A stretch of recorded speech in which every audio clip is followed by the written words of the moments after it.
রহিম। আজকের এই স্মারকলিপি প্রদানের পূর্বে শ্রমিক কর্মচারী ঐক্য পরিষদের এই সমাবেশের সংগ্রামী সভাপতি এবং উপস্থিত সিনিয়র নেতৃবৃন্দ সহ শ্রমিক কর্মচারী ভাই বোনেরা, আসসালামু আলাইকুম। এটা সত্য, মে দিবসের প্রোগ্রামে বাংলাদেশ জাতীয়তাবাদী শ্রমিক দলের পক্ষে প্রধান অতিথি বক্তব্যে মাননীয় প্রধানমন্ত্রী নিজেকে একজন শ্রমিক বলে ঘোষণা দিয়েছেন।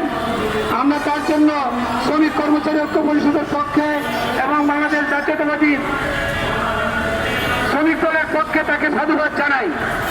এটাও বিশ্বাস করি বাংলাদেশ শ্রমিক কর্মচারী ঐক্য পরিষদ এবং শ্রমিক অধিকার অ্যালায়েন্সের পক্ষে শ্রমিকদের যে দাবি দেওয়া নিয়ে স্মারকলিপি দেওয়া হয়েছিল তার প্রেক্ষিতে ইশতেহারে বিএনপির ইশতেহারে সেই দাবিনামা সন্নিবেশিত হয়েছে।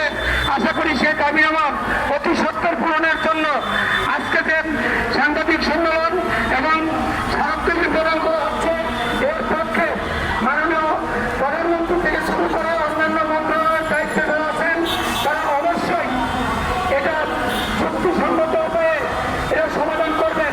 কেননা আজকে বন্ধ পাটকল থেকে শুরু করে কলকারখানা যা বন্ধ আছে সেটা চালু করবেন এবং শ্রমিকদের ন্যায্য অধিকার শ্রমিক কর্মচারী ঐক্য পরিষদ ইসকপ জাতীয় প্রেস ক্লাবের সামনে শ্রমিক সমাবেশ ও স্মারকলিপি পেশ। সবাই বিষয়টি গুরুত্ব সহকারে দেখবেন। আমি এই কথা বলে আমি আমার সংক্ষিপ্ত বক্তব্য এখানে শেষ করছি। সবাইকে ধন্যবাদ। বাংলাদেশ জিন্দাবাদ।